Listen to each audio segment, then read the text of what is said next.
It's Monday morning. Yeah, again. Yeah. How do we feel? How was the weekend? It was good. Yeah, didn't have sports for once, so it was kind of nice. Jim? That was Good great. weather? Top off the Jeep, had great weather. There you go. There you go. All right. Well, apparently somebody in Rockwall listed some property last week because we got good numbers to share. Let's pop these up. So we spiked like last week, Jim, we were on here going, okay, Rockwall's the outlier. Everybody else had a good week. Rockwall County did not. And then this week, it almost looks like we're the highest active properties we've had all year right now in Rockwall County. So what do you make of that?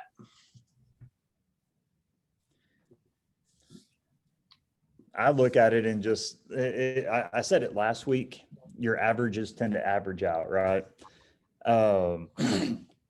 If you start facing hard anomalies, it's time to really start looking deep within the market and kind of seeing if you have some outliers and some real change about to happen. But until you have several weeks where you're really starting to look at these numbers being real off, you're going to have these dips and highs and lows. And at the end of the day, everything tends to start averaging out. So I really just think that's what we're seeing. If we're seeing the normal numbers in a different area, but not here, be ready for a bounce back the next week. You should be working harder that week. Yeah. And I mean, let's be honest, real estate agents are people, and people tend to go on vacations around spring break, and different parts of the Metroplex have spring break at different weeks. And it's hard to list houses when people are on vacation or you're on vacation sometimes. So it certainly affects the numbers a little bit. However, I actually feel pretty good about this spring market coming. If we just kind of click through here, so Kaufman County is certainly, it was up last week and it's really up this week. Highest active inventory in Kaufman County year to date as well. Dallas County, highest active inventory year to date. Collin County, highest active inventory year to date. Denton County, highest active inventory. Like that's a pretty big, not in Hunt County, and then Henderson, what y'all did, y'all put them all on the market at the beginning of April and then sold them all. So now we're back down again, but it's still pretty high in terms of inventory. And I find that to be a really good conversation point, because we've been talking about how, you know, normally there's a bell curve to the real estate market, right? Where January typically would start a little slow and it'd build up in February. And then we usually were flying high by March. I'm not sure we were flying high in March, but it sure feels like it's taken off now a little bit to as best as it can take off with the current conditions. I know we're going to talk about one article around the reality of our industry right now, but give me your talking points. What are your thoughts? What if agent gets asked at Starbucks this morning, how's the real estate market? What should they be saying? I think it's a good time to go ahead. Go ahead, Erika. Go ahead. No, go ahead, Jim. I was going to say, I think it's a good time to be building confidence. One of the things that if you're talking to a seller, and every time I mention what prices are to a group of friends, it's the laugh of, yeah, but where do I go? There's nowhere to go, or among a few other things. But inventory helps build confidence. And so, yes, we have a good amount of inventory that's coming on, but our pendings are also staying relatively the same. All right. And so if you've got a good amount of inventory coming on the market, pendings are staying the same, it should start instilling some confidence back into the sellers, which I think, to your point, Brett, we'll start seeing having some sellers come back on the market that may have not come back on a year ago, because they have something that they can find themselves going into this year. Do you think some sellers are reading the news saying, oh, shoot, interest rates are going up. I need to go ahead and list my house now before it gets crazy. I think it depends on the seller situation when they go to buy. The person with cash has less of an issue with that, right? I think your lower price homes, it affects them a bit more, because now if I have this house that's so many square feet, has so many bedrooms, can I buy that exact same house in my current situation? But I think it's very dependent. I agree with that. And I think some sellers are uneducated on what that means as well. So I think it's a combination of they're just not informed. Uneducated may be the wrong word. I agree with Jim on that. Yeah. I've personally seen more houses go, there's a plan B starting to happen for some of these buyers. So typically in certain price points, what I'm seeing is they make an offer. If they don't get it, there may be 2 or 3 other homes in that price point. So I do think that that's going to create more confidence as well. And not so much buyer exhaustion, maybe, because I do see more, especially in the 2 to 400 to 500 price range. There's a lot more homes on the market in those price ranges right now, which is a good thing. So Yeah, I love it. it makes me All wonder right. if investors are offloading some properties. They could be, Yeah. you know, everything's investors live in speculation world, right? Most investors do, especially, I mean, come on, Elon Musk just dumped a bunch of money into Twitter. Well, that's total speculation, right? Like he's betting on Twitter going.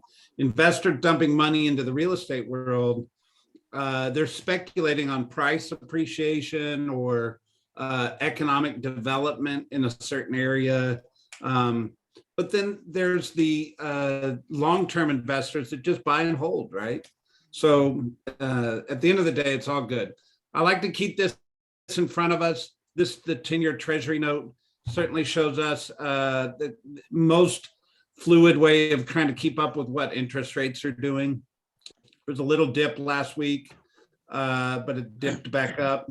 We're still kind of floating around that 2.5, 2.4-ish. That's probably still pretty good. All right, so I want to touch on this for a minute. Where'd it go?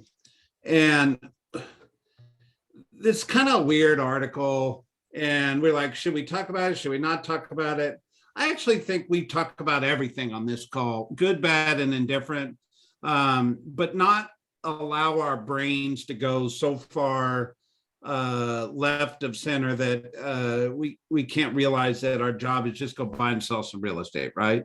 So what does this really mean? Give me a 30-second on it, Jim. Yeah, so one of the things I really started looking at this, and it goes back to what I was saying a second ago, as your pendings are saying the same and your actives are going up.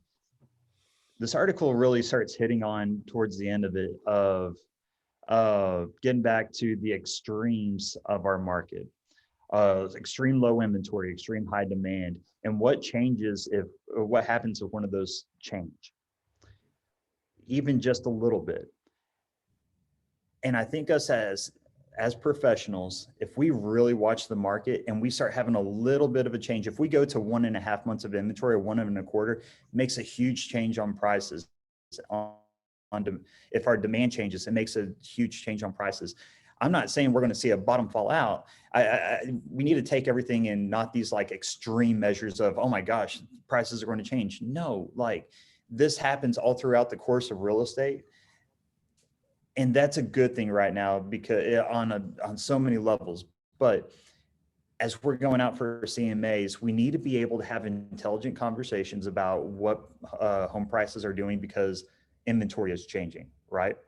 Because there's going to be somebody else that goes out there that is not informed, and they're going to give a huge number, right? And who's your seller going to go with? Now, they may come back to you a month or 2 later when their showings are happening, but we have to be very well informed in this market coming up, because I think you're right. It's going to be a good market. We're going to have sellers coming in, but we need to be able to tell them what to expect. It's different than last year. 20 offers, it's starting to slow down.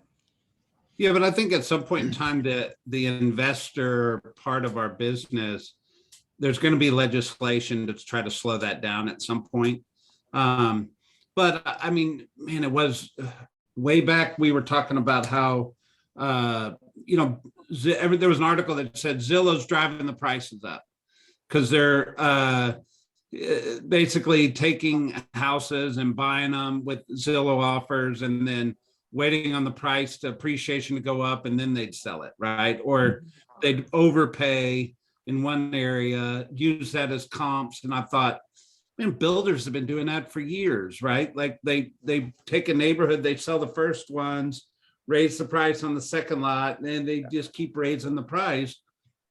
Well, we're just seeing this effect on the whole industry right now because of what's going on with the investors. They're buying today over asking price. It raises the appraisal for the next lot, and it's continually doing this, which is basically what inflation is. It's causing the inflation. But at the end of the day, it's a little nervous energy to our industry. We talked last week a little bit about the shift book. Is there a shift coming? There's a article somewhere in here about are we in a housing bubble where it's the Dallas Fed. I gotta find it right here. Real-time market monitoring finds signs of brewing US housing bubble. It doesn't say we're in a housing bubble. It says it finds signs of a brewing housing bubble. So of course this is negative news. We're not on here trying to promote negative news, but I wouldn't be real, and we wouldn't be real if we were on here with rose-colored glasses the whole time either, right? So just being honest with everybody. Outside of that, let's talk about some local stuff. So the impact of interest rate hikes. You know, this article talks a lot about what people think the impact is on the market and what's going to happen. What do you guys think the impact is going to be around the raised interest rates? I mean, I think it's delusional to think that there won't be some impact, especially for certain income levels. I think that's where, in fact, I got a call from Homeward this morning, Brett. So to where there may be some lending options for them to go and pay cash. I mean, I do think it will affect first time. I don't want to call it first time home buyers. I think it's just going to affect certain price points if they don't have the cash. I think it's silly to think that it won't. And they're still low. Like, I think we got used to an extremely low interest rate that wasn't necessarily reality, or was reality at the time. Anyway, so I think it's keeping our emotions in line. Like, we've been living in extremes. Like, nothing about the past 2 years has been not an extreme. So I think it's our job as real estate experts to keep the level head of our clients and just stay in knowledge and talk your clients through this of what it looks like. They may need to look at different size of homes. I know you mentioned that, and just different areas. Like, they may not be able to be in Rockwall, but they can go to Josephine. So I think it's just opening up your knowledge of the area even larger and not just staying so honed in on one market. I also think, as I was sitting here listening to you talk, I was going, I wonder how many agents that have only been in the business the last 3 years, they got in 3 years ago, or got in during the pandemic. They probably never had a buyer buy a house with an adjustable rate mortgage. And you're going to see adjustable rate mortgages here in the short term. And what does that mean? Because they're going to ask you, not that you have to be a lending expert, but you need to know what the heck an ARM is, or what does that mean? Or if you're consulting people that are nervous about the interest rates going up, go, hey, you realize there's other products like ARM loans that lock a rate for 5 years, and it'll adjust 5 years from now, but gives you actually a pretty decent rate today. Jim? It goes back to the question Jim asked too, like, how long are you going to be in the home? So that's a big question to ask your buyers as well. And then you can circle back and talk about, in terms of the real estate interest rate and what their options could be. And If it's their forever home, it's a different conversation. And if they're just going to be there 2 years. So. Yep. I thought this was an interesting comment. It said last month's $750,000, this month's $850,000. Between rising prices and interest rates doing the same, buyers need to move quickly to secure something now. On the flip side, sellers should be aware that with a possible reduction in buyers' purchasing power comes the question of whether this current frenzy will continue. Now is the time to sell to cash in on equity. So what's your script, right? Like, what's your script, Jim? If you're coaching your agents on the Patty Turner group, what's the script you're giving them? Erika, if you're walking into an Ignite class or you're walking into team meeting, what's the script right now? There's two. Get different narratives for different, one for buyer, one for seller, but go ahead, Jim. No, yeah, I think you're exactly right. As far as a script, I think having knowledge is your best script here, but just going off that 750 to 850 and the change in the market is a change in just the frenzy, right? And so if you start talking to them about having your buyers having less purchase power, you're not really going into this 20 contract per listing. You're going into maybe with 1, 2, or 3. Now is the best time to sell, because once interest rates go up again, I think that's where we're going to see that pause in the market. I've been saying that September, but everybody pauses at the first interest rate increase. And if we start watching the news right now, they're talking about how they're continuing to climb. That's where I think people are going to be rushing in little droves. And so if you're going to cash in, if you know small investors that are around the area, this is a nice time to sell before we maybe hit a little of a plateau. Yep. Yeah. Perfect. All a shift is a change in behavior. So we've just got to understand the changes of behavior that's happening around us, and the cause of it to coach people to it. So. Gotcha. I want to spend some time talking about this. It said the Great Reset, why mindset should be every broker's top focus.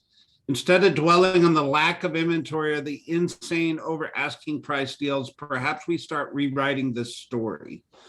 What, and you can read this article. We push these articles out, but this one's on Real Trends. What you focus on expands. We know that that's a bold law. What does rewriting this story really look like, guys?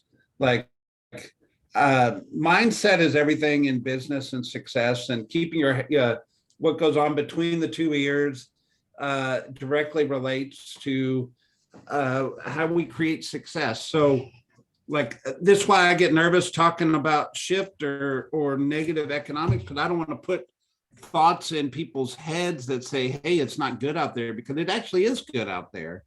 And the spring market is hot. And yet, if I get caught up in saying, oh, Jim, there's no inventory, or oh, Erika, it's so hard out there. I've lost 3 deals in the last 7 days. I just can't seem to find a way to win. There's a reality to that, but there's also a mindset to that I got to check myself and say, hey, where am I winning? How do I go win? How do I move quickly into action? Coach me. I tell you right now, if we're looking at the inventory is actually something of a strength that we can play into, right? If we do fall into this averages average out, okay, we're 10 to 20% low on new homes coming onto the market. There is a 10 to 20% market out there that's unlisted, but we have to go out and find it, right? So this is a great time to get back into circle prospecting. You are in an office of Keller Williams agents that sell a ton of homes. You have an abundance of circle prospecting you can do. We have to do things a little differently, something that you may not have done before because you're a newer agent. And so one of those things is we have to get out on the phone and be proactive, not wait for them to come to us. We have to go to them. There you go. You're exactly right. It's just, we got to, yeah. I mean, you nailed it. We got to do things a little different. We're going to have to not necessarily work harder, work smarter, and just change some of our activities instead of being more proactive instead of reactive. We've been in a reactive market for a while. So now it's just shifting into doing what got us to a reactive market, right? Yeah. Well, I think proactive is everything. And my two big talking points right now as we're riding through the spring market is how would you sell real estate if there was no MLS? We've talked about this, which basically the MLS is a reactive way of selling real estate. I have a buyer, I'm waiting on a house to show up on the MLS, right? I need to be doing proactive activities to play matchmaker to figure out how to make that happen.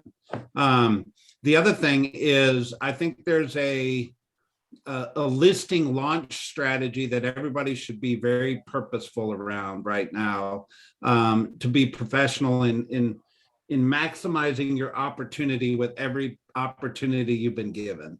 Meaning, I list a house, how do I maximize my results on that by having an amazing listing launch strategy? But at the end of the day, it's just get out there and do all the stuff we know to do, because the houses are selling. You may not see a lot of inventory, but there's a lot of houses selling, and they're selling fast. So make sure you're getting your fair share. It brings you back. It says it in the shift, the market share you get now, you will never lose. So it brings me back to even thinking of Diana Kokosko when she talks about loading up her red wagon with her kids and then going and door knocking and just what got it in 14-15% interest rate. So you're exactly right. We got to get out there. We can't just wait for it to come to us. We're not a drive-through. So we've got to get out there and go take market share and have conversations and get belly to belly with people. So that's going to be how we win. It's not easy. It's simple. So, you know, the difference between top producers is they never take their mind off of lead generation. They're always thinking of marketing. They're always thinking of advertising. They're always thinking of how do I go take listings? How do I get in front of people? How do I coach my people to get in front of people? Like what is the next thing that's coming? And in the digital age we're living in changes so frequently. And literally every 3 to 6 months, it changes, and you got to stay on top of that stuff, especially in a lead generation framework. But at the end of the day, mindset is everything. In our world, we call it the 6 personal perspectives, which is the 6 ways top people think compared to how everybody else thinks. And, you know, it's everything from being self-mastery to the 80-20 and removing limiting beliefs and having a learning-based mentality, being accountable, all those things, going from E to P. Those are the ways top people think. And maybe it's time we revisit those. Maybe it's time we revisit proactive ways to go about finding buyers and sellers. But at the end of the day, from an industry update standpoint, the good news is there's a lot of extra active inventory out there right now. Yep. Numbers were pulled this morning, and houses are selling, guys. Go make it happen. Yeah, I would circle back to the people that couldn't find houses at the beginning of the year until last year and reach out to them. Also reach out to your sellers. Change the narrative. We have a lot of control. There's things we can't control, but we definitely can control the message that we're giving to our buyers and sellers. So it's not all gloom and doom, because all they're hearing is, you know, the media, all of that. So if we can go in and have those conversations, it can have a huge effect on our market in a positive way. There you go. Happy Monday.